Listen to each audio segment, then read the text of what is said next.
Bismillahirrahmanirrahim. Alhamdulillahi Rabbil Alameen. Wa sallallahu ala Sayyidina Muhammad wa alihi at-tahirin. Wa salamu taslima. Assalamu alaikum wa rahmatullahi wa barakatuhu. Respected students.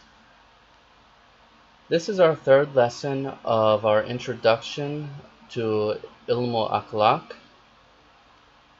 And I was hoping in the beginning of the week that maybe we would cover the curriculum and the objectives of what I mentioned in the very beginning of getting to the four powers of the soul, but I think that we may not get to it until the next week after preparing the course material. There seems to be quite a bit, so inshallah that's okay. So our first topic tonight is called the microcosmic soul. When we have something like the universe, let's imagine we have the universe. Let's call the universe a macrocosm. A macrocosm. Now let's say that we have a very small version of the same universe. Everything's in it but tiny. We'll call this the microcosm. This is what the philosophical idea of macrocosm and microcosm is. So I've used this fancy name to discuss the soul called the microcosmic soul for this subject that we are going to be discussing in this lesson. It's not exactly like the definition that I gave, but you'll see why I used it perhaps, inshallah. So when we examine the human soul, we find that it is an amazing creature. It is a creature that is created from Allah's being and it is power, called Amr, the Amr of Allah. In the Holy Quran, we find that it says the Ruh is from the Amr of Allah. And we find that the Amr is a fast, swift thing. I don't have the exact ayats here, but we find that the soul is from this Amr. And this Amr is the being, it is power. Because if Allah wants to will anything, He can use three different ways that we see that He uses. He can will it through takween. Takween is the natural system of cause and effect. This is a slower process when something may develop and take time to develop, etc. Or just this is the way it is. Perhaps we put some causes and then we produce, then an effect is produced in the takweeni system. This whole takweeni system, natural system, is willed by Allah. Then we have the tashri'. The tashri' will. The tashri' is when Allah legislates, gives legislation for us, but we have to use our free will to obey it. The third method of when Allah wills something is called Amr. This is a being, it is power. It happens immediately, fast, swift. So the Ruh is from this Amr. It is from a special world of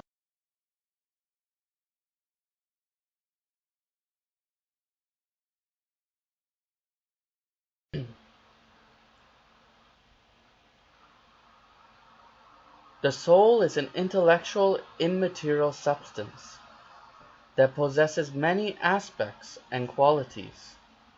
Some say that the soul is a microcosm of the entire universe.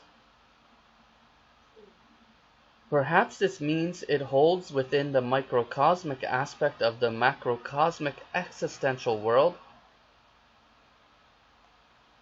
or the worlds of Alam al-Jabarut, the intellectual world. This is the angelic world. Al-Malakut, Alam al-Malakut, or Alam al-Mithl, which is the world that has no potentiality, no time, and no matter, but it has dimensions and qualities and form. It is a world of forms without matter, whereas here in this world we have form and matter. And the world of An-Nasut, this is the universe of natural beings and matter, this world. It is the lowest place of contingency, being pure potentiality, which is the soil of actualization. Hence it is temporal and perishing. This universe is in constant perishing and resurrection in various manners, yet we do not realize it. Anyhow, it is believed that there is a world of divinity which is the highest existence. From it, contingent existence are created first, the world of Jabarut, then the world of Malakut, then the lowest, Dunya, the world of Nasut. Regardless, the soul is connected with these microcosmic aspects of the Alam al-Amr, and it is connected with the Malakut and Jabarut, the Nasut. Our point here is to discuss the aspects of those other existential worlds appearing and manifesting in the human soul. Hence we can find all these aspects in a microcosmic manner in the human soul. We may find that humans can understand universal concepts which animals cannot, that humans can form and perceive imaginal forms without matter, be affected by waswas, etc., without matter. As well, the human soul produces effects in the material world and has interaction with it in a way that the material world affects the soul as well. We should also note that accordingly, that if a person because of the vial of vice ridden, they will take the form of animality, as is stated in as follows. So if a person becomes vice ridden, they will take a soulish form of animality. There's a hadith that says, Ma'az ibn Jabal said, I asked the Holy Prophet ﷺ about the interpretation of a verse of Quran. That's not quoted here. He replied, O Ma'az, you had asked about a very important subject. When shedding tears from his eyes, the Holy Prophet ﷺ said, my ummah will appear in 10 different groups on the Day of Judgment, as follows.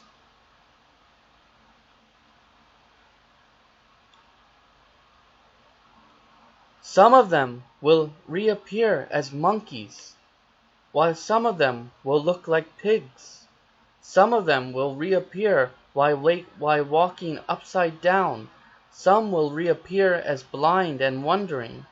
Some of them will reappear as deaf and dumb, understanding absolutely nothing.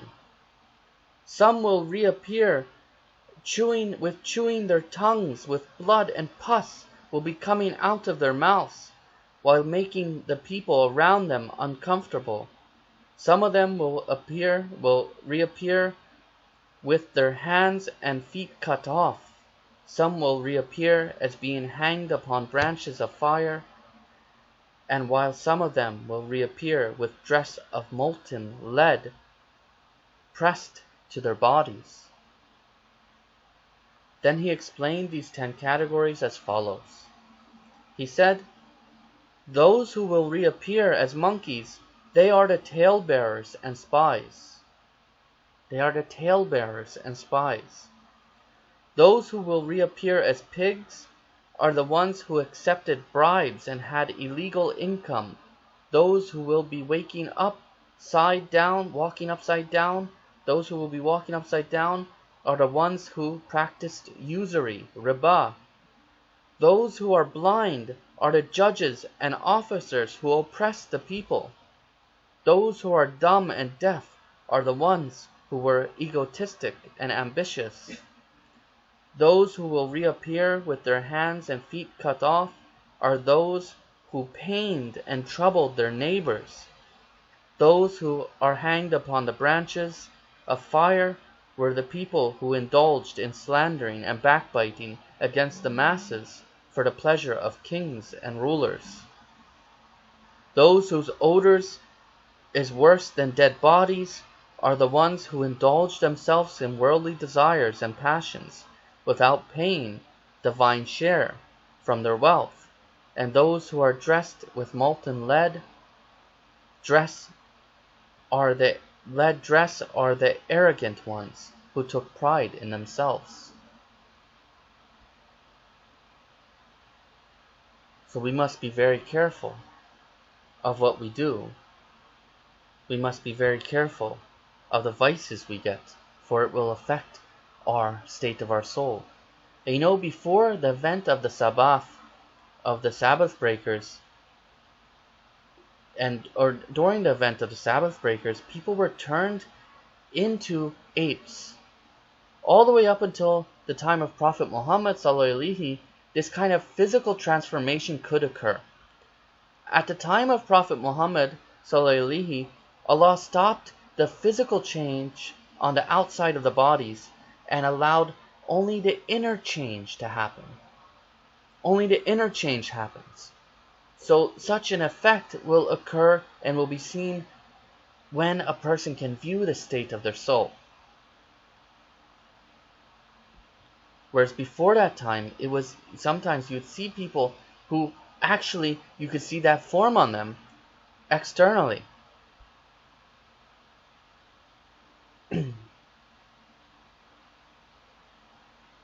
Our next topic tonight is the aspects of the soul in the Holy Quran.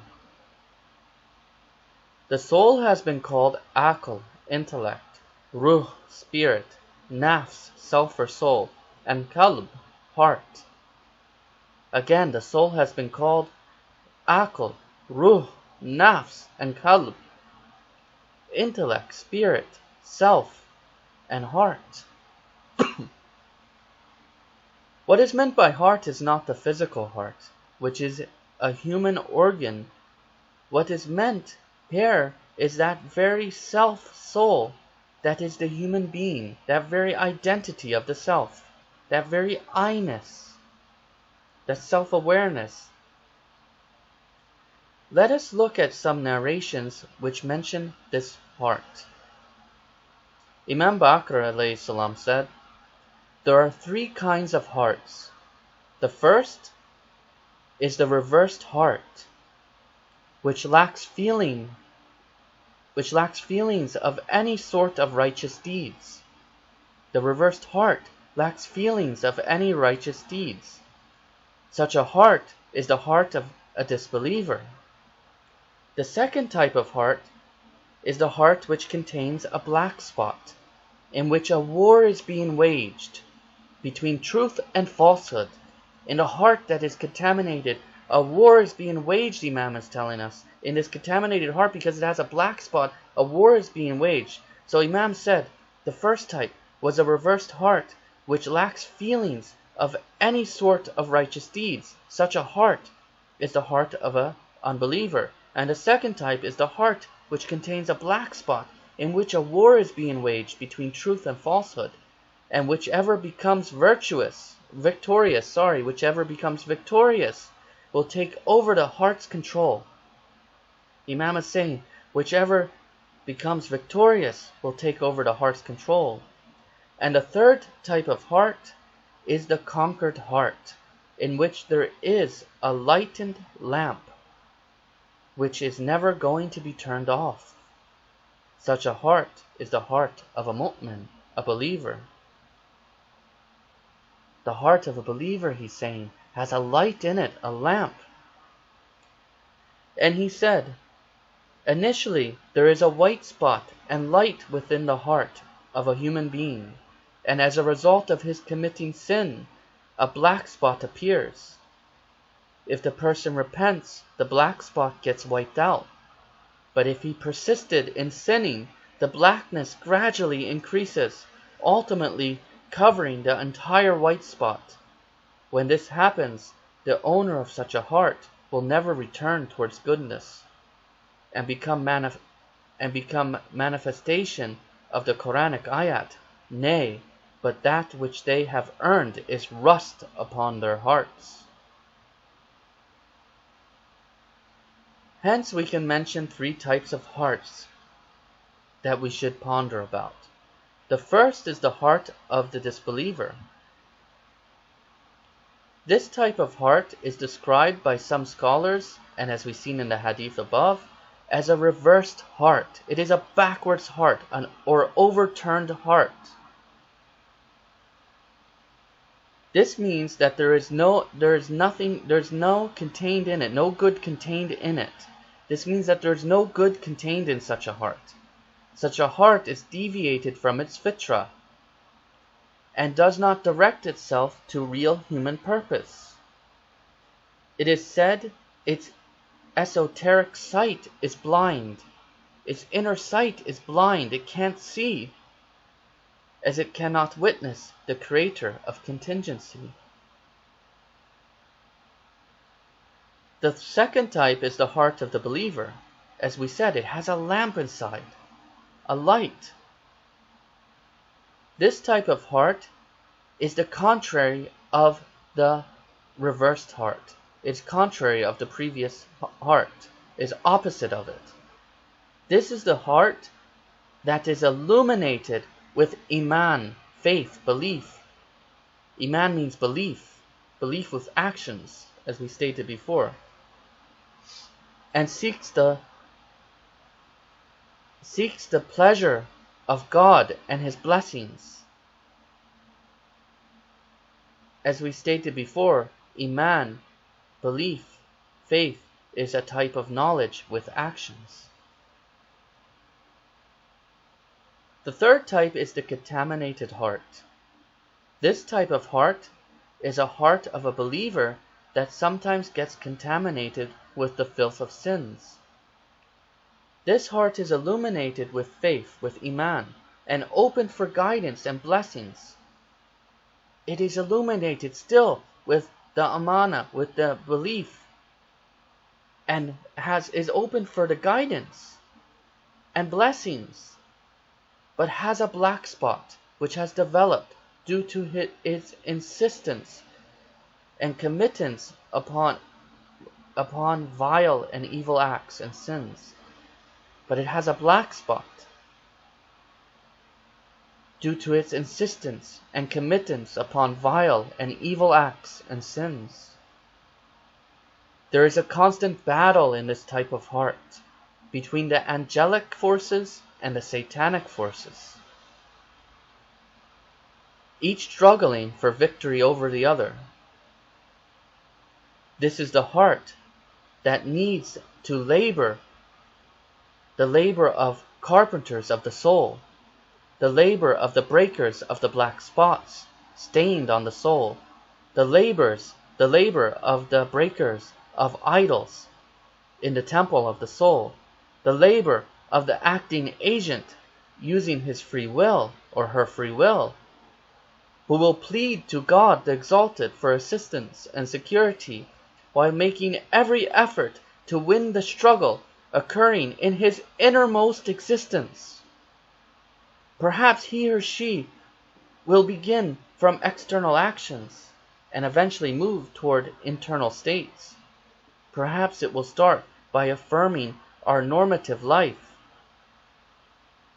and moral behavior, I mean our wajib and staying away from haram, and developing moral qualities, and then move towards spiritual wayfaring and the stages of the arifin, the knowers.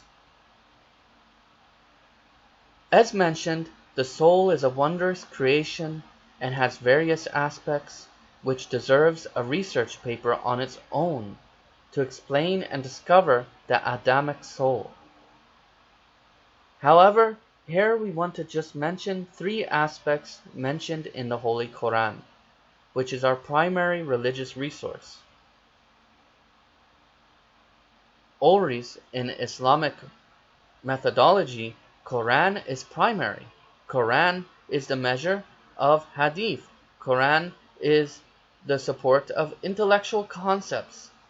So Quran is the primary measure that we measure things by, and of course the correct understanding of the Quran.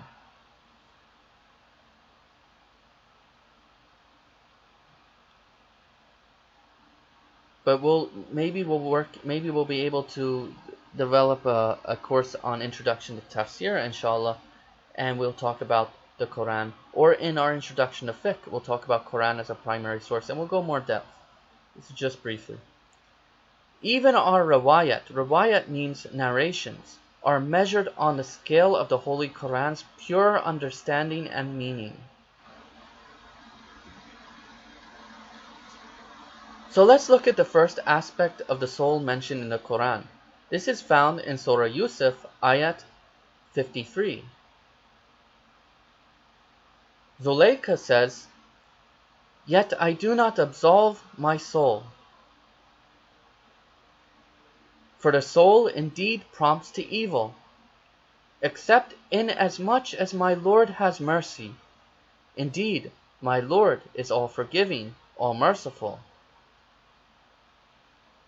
In the Arabic, it is used that Zulayka, when she said, indeed prompts to evil, the soul indeed prompts to evil, it is a nafsa la amarat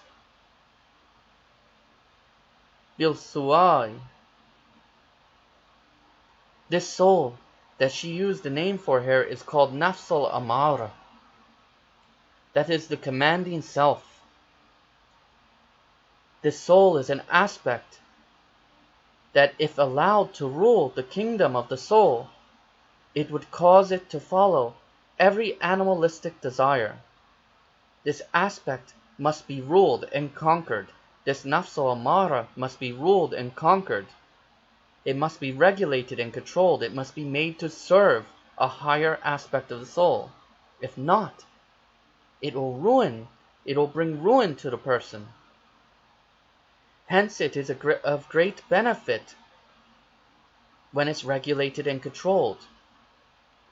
That is, it is a great benefit when it is in the shackles of the real rational aspect of the soul. The next aspect of the soul mentioned in the Quran is called nafsul lawama, or the self-reproaching soul. This aspect of the soul is found in Surah 75, ayat 2. Nay, I swear by this self-accusing soul. Bil nafsi al-lawama. Nay, I swear by the nafsul lawama. This is kind of like consciousness. It's the blames. It brings blame. It makes you realize blameworthiness. After this, we find mention of the aspect of the soul called nafsul mutma'in. We find in the Holy Quran, O soul that art at rest, return to your Lord well pleased and well pleasing, so enter among my servants and enter into my garden. These aspects of the soul are not separate souls. It is not like that we have different souls put into one body. No. These are all aspects of one single reality. These are not separate souls, but rather aspects of one single soul. Similarly, we find in the idea of the philosophers that the soul, as a developmental progress, develops from the vegetable soul, which is growing, the animal soul, which is desirous, and does things like animality, to the human soul, which is a rational soul, intellectualizes. This indicates a process of potential to actualization, which consumes and rules over the prior stage. So, as example, the vegetable soul grows. It grows until it actualizes, and then the potential of growing, the potential continues until the actualization of the animal soul. The animal soul continues to grow and continues to be an animal soul with the potential to become a human soul. When the human soul is actualized, it still is a vegetable soul and still is an animal soul, but the human soul has actualized now. At this stage of actualization is when a human either descends to be worse than the beast completely, or better than the angels completely, according to the philosophers, some of the philosophers.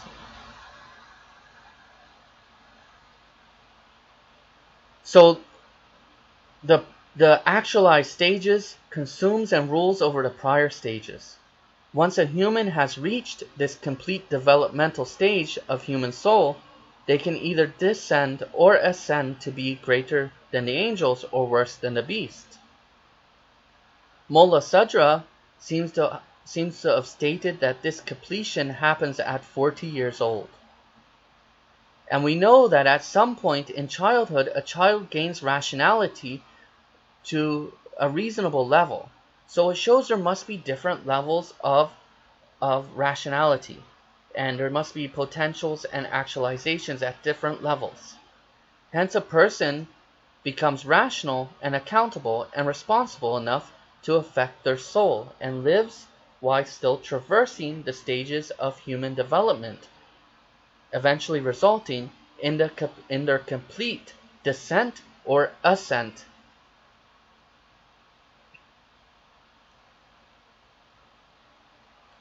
So this is what we wanted to cover for this lesson. In our next lesson, we are going to talk about the 4 powers of the soul. Inshallah, the power of the faculty or power of intellect, the power of desire, the power of anger, and the power of imagination. And we will start to begin talking about that and see how far it will take us, inshallah. Wassalamu alaikum wa rahmatullahi wa barakatuhu.